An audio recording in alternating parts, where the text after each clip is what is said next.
Daryl Ruiter, Browns beat reporter, talking about the offseason priorities and what they need to be for the Browns. To me, it comes down to players. Okay, I'm not trying to discount it, but it comes down to the players. I think there's more on the front office to get players in here that can play we've seen a lot of these rookies around the league. Like they got to find their Carson Schlesinger on offense desperately. They got to find their Myles Garrett on offense. They got to find their Denzel Ward on offense. Number one wide receiver is critical. You got to find a left tackle. Certainly a right tackle that can stay on the field would be very helpful at this point. You might need to add another tight end because I don't know that David Njoku comes back here. He's going to be a free agent. So there's a decision that has to be made there. And then it's the same argument or conversation we have had for the last 27 years, and that is what on earth to do at quarterback. Can you patch it? Can you find a bridge guy that can win you some games until you can develop Shedeur Sanders or somebody else? Or do you have to go swinging for the fences somewhere here in the next 2 years? But I don't. The challenge for the Browns is I don't think that there's a long-term solution at that position available to them right now. That's not to say that something can't present itself. But as we talk right now, I think that they're staring a temporary solution in the face, and they're going to need some time to figure that position out.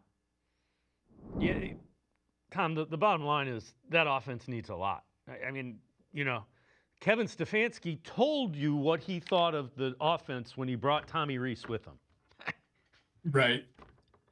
And I tell you what, Dave, it really hits you over the head, doesn't it, when you watch the playoffs and you see these upper echelon teams, man. There are playmakers all over their offenses. You take a look at that Rams team that finished as a runner-up last night, and whether it's Nakua or the tight end or their slots or their other wide receivers, and then you look at Seattle and they've got a bunch of guys, and then you got quarterbacks. You got in Drake May, you've got one of the up and coming young stars in this league, and in Sam Darnold, you have a guy who's been kicked around a little bit, but then found a home and resurrected his career. So to Daryl's point, there are ways to get this done, and in Shedeur Sanders, I think we all agree that we saw enough in the final 7 games of the season to think that at least he's worth another try. I mean, give him a full off season. He goes into it with the mindset that if this job's not mine, then I'm going to have to win it in training camp, whether it's going against a rookie quarterback along with Dylan Gabriel or a veteran that they sign or one that they trade for. So, I'm with Daryl, and I think we're all in the consensus that this offense has a lot of holes, and it's going to take them a while.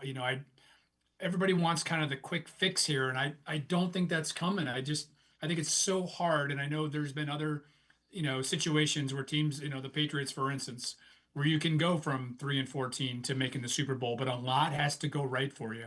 You got to have another good draft. You've got to bring in the right free agents. They've got to stay healthy. There's so many things and so many layers to this beyond just finding the franchise quarterback. You've got an offensive line that needs to be restructured from one end to the other. So it's a busy time, which why it's paramount that they get this coaching search done and out of the way and get that guy in place and then go from there, because the laundry list of things to do is a lengthy one. And he's going to rebuild the offense, and you can't start doing that till you know what the vision is.